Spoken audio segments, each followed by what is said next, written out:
Bonjour à toutes et à tous et bienvenue au Rendez-vous des pros. Ce dispositif vous est dédié.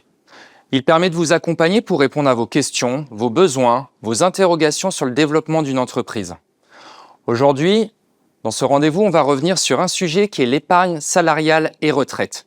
Et pour décrypter ce thème, je vais accueillir Baptiste Lassalle, qui est responsable animation de l'épargne salariale et retraite au Crédit Agricole d'Île-de-France. Bonjour Baptiste. Bonjour Pierre. Comment vas-tu ?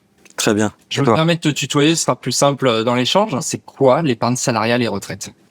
Alors l'épargne salariale et retraite, déjà c'est un dispositif collectif qu'on peut mettre au sein d'une entreprise permettant de pouvoir mobiliser, fidéliser ces entreprises dans un cadre fiscal avantageux. Ça permet de pouvoir donc attribuer donc des primes aux salariés avec une fiscalité très allégée. Il existe deux enveloppes à l'intérieur du dispositif de l'épargne salariale et retraite. Il y a une enveloppe à horizon 5 ans qu'on appelle le PEI, autrement dit, et une enveloppe à horizon retraite qu'on appelle le PERCOI.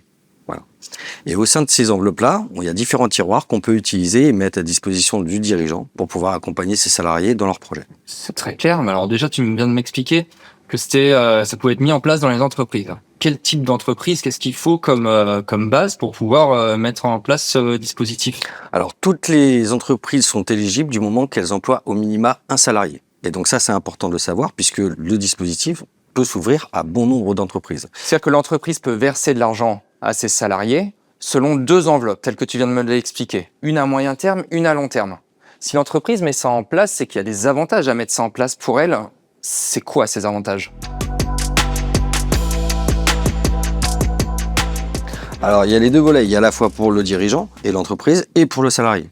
Donc, pour le dirigeant et l'entreprise, déjà, c'est fidéliser et motiver ses équipes. Et ça, c'est le plus important, comme on le sait tous. Parce qu'un salarié qui est motivé et accompagné reste fidèle à l'entreprise. Donc, à partir de là, plus on est motivé et plus forcément on est compétitif et assidu au travail. Et on peut garder ses salariés dans le temps. Exactement, c'est un outil de fidélisation. Et côté salarié, ça va permettre au salarié de prendre conscience que son employeur est là dans ses projets personnels. Il va l'aider à se constituer aussi un patrimoine, puisque les deux enveloppes peuvent être libérées grâce à des cas de déblocage et notamment l'achat de la résidence principale. Donc ça, c'est aussi important. Et derrière ça aussi, on peut partir du principe où le salarié va être reconnaissant et donc va être plus productif au sein de son entreprise.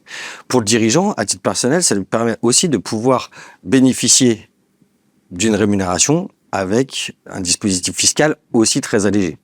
On sait tous que les dirigeants ont franchement une priorité, c'est de pouvoir ressortir de la trésorerie de l'entreprise. Tout à fait. Et l'épargne salariale et retraite permet justement d'avoir accès à une fiscalité très assouplie. Donc de sortir du cash pour l'entrepreneur. C'est ça, tout à fait. Et donc pour les salariés aussi.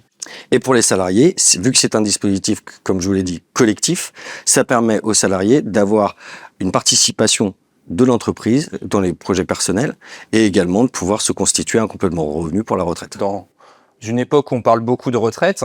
Complètement. C'est un sujet d'actualité, on est tous concernés par le sujet et justement la deuxième enveloppe qu'on appelle horizon retraite mais qui s'appelle l'enveloppe PERCOI va pouvoir être dédiée justement à un complément de revenu à la retraite. Mais pouvant être aussi dégagée en cas de déblocage anticipé, de nombreux cas type achat de résidence principale également. L'enveloppe à 5 ans comme l'enveloppe à long terme peuvent être débloquées assez facilement.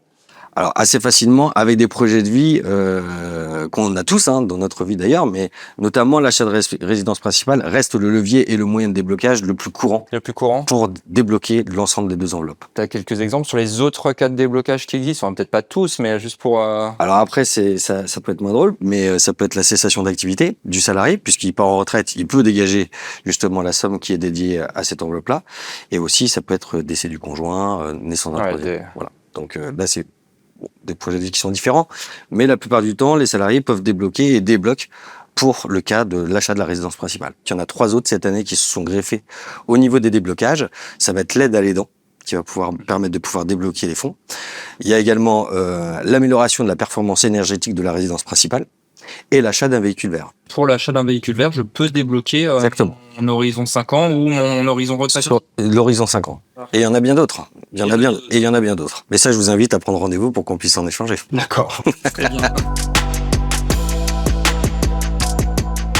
Alors, je reviens, tu as rapidement utilisé des termes, et c'est vrai qu'on entend souvent parler de PE, de PERCO, on entend parler d'intéressement, d'abondement, de participation. Alors pour moi, tout ça, je sais pas comment on les classe derrière épargne salariale et retraite. Prendre ces termes un peu un par un et que tu nous décrives ce que ça veut dire. Oui, bien sûr.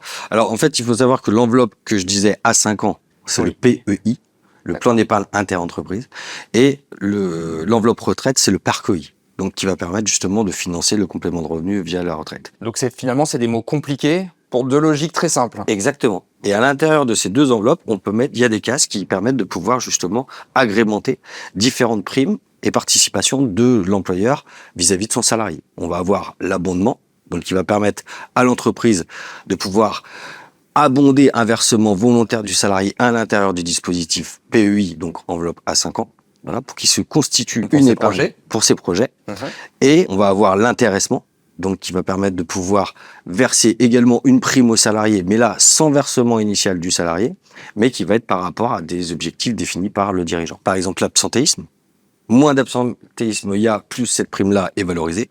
D'accord. Voilà, c'est un exemple. Vous avez aussi la possibilité de verser des primes sous forme de participation, et ça c'est en lien avec le bénéfice de l'entreprise, son résultat.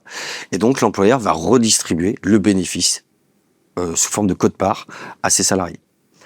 Et le dernier volet, plus récent, c'est la prime de partage de la valeur.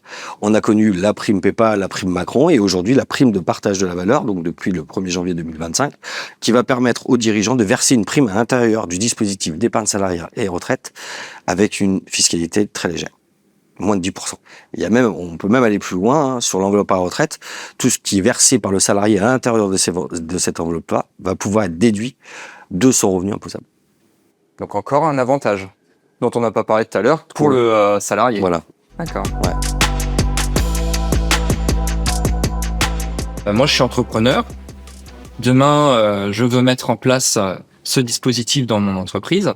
Est-ce que c'est compliqué? C'est quoi le parcours? Qu'est-ce que je dois faire? Alors, une fois que vous avez pris votre décision en tant que dirigeant, la meilleure chose à faire, c'est déjà appeler votre conseiller bancaire, Crédit Agricole, qui va vous aider justement et vous aiguiller sur les différentes étapes. La première, c'est de savoir est-ce que vous avez besoin de l'accord ou non de vos salariés pour la mise en place. Ça, c'est la première des choses. Alors, l'idée, c'est déjà qu'on accompagne le dirigeant à la fois sur le choix de ces dispositifs qu'il veut mettre en place, donc en collaboration aussi avec ses conseils, type expert comptable ou comptable, et également, justement, aller voir ses salariés pour qu'on puisse expliquer le dispositif à ses salariés, ce qui est important également. La seconde, si jamais vous avez accès à la décision unilatérale de la mise en place du placement, c'est-à-dire que vous avez moins de 11 salariés, à partir de là, on vous envoie un lien Internet qui va vous permettre de pouvoir souscrire votre contrat en ligne d'une façon complètement autonome. À partir de là, il aura juste à injecter quelques documents, et je dis quelques, c'est 5 ou 6 documents maximum, qui va lui permettre de pouvoir déposer en fait son contrat qui va être en attente de validation par nos services. Le contrat sera à disposition et actif 48 heures après. Donc, entre ma décision de mettre en place l'épargne salariale dans mon entreprise et la mise en place effective pour mes collaborateurs, on peut compter 2 à 3 jours. 2 à 3 jours si l'effectif est inférieur à 11 salariés. Si jamais il est plus de 11 salariés, notre expert interviendra au sein de votre entreprise pour pouvoir expliquer à vos salariés les biens fondés du contrat et avoir la ratification des 2 tiers des salariés permettant la mise en place. Quel est l'avantage de travailler avec le Crédit Agricole, d'être accompagné par le Crédit Agricole pour mettre en place cette offre-là? Quels sont les atouts du Crédit Agricole sur l'épargne salariale et retraite? Alors tout d'abord parce qu'on a l'expertise de l'épargne salariale et retraite. La preuve en est, c'est que 2 entreprises sur 3 du CAC 40 nous confient leur épargne salariale et retraite. Donc ça, c'est Expertise avérée. une expertise avérée et surtout qui est reconnue. Nos experts sont à disposition pour aider, accompagner et orienter le dirigeant si nécessaire. En fonction de la qualité de la trésorerie de l'entreprise, le but, c'est de pas mettre en danger la structure. Donc, vous pouvez être accompagné sur la mise en place du dispositif en ligne. Vous pouvez être accompagné sur toutes les questions que vous vous posez sur le dispositif en lui-même. C'est-à-dire qu'en cas de besoin du dirigeant, vis-à-vis d'un sujet ou un autre en lien avec l'épargne salariale et retraite, on fait intervenir un expert. D'accord. Qui aura toutes les compétences pour pouvoir répondre à ces questions. Également, les salariés ont accès à cette plateforme téléphonique, s'il faut, pour pouvoir être conseillés sur comment je mets en place mes versements, etc. Donc, que ce soit le dirigeant ou le salarié de l'entreprise, on interviendra pour accompagner. Finalement, si je récapitule, ce que tu viens de nous dire, c'est que l'épargne salariale et retraite, c'est assez simple. C'est ces 2 enveloppes, une à horizon 5 ans, une horizon retraite. avec des avantages fiscaux, sociaux, qui sont assez simples à mettre en place, notamment si on se tourne vers le Crédit Agricole, parce qu'on a un conseiller qui nous accompagne en proximité. Complètement. C'est exactement ça.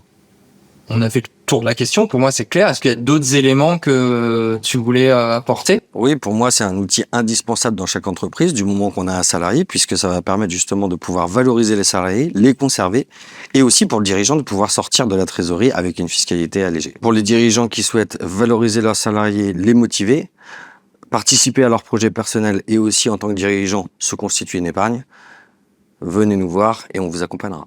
C'est très clair. Merci beaucoup, Baptiste, pour ces éléments. J'espère qu'on a répondu à l'ensemble de vos questions, ou tout du moins aux principales. Après, n'hésitez pas à vous tourner, comme le dit Baptiste, vers le Crédit Agricole d'Île-de-France, vers votre conseiller, qui pourra vous aider à mettre en place ou à répondre à vos questions et à vos spécificités sur le terrain. Je vous remercie de votre participation et je vous dis à très bientôt.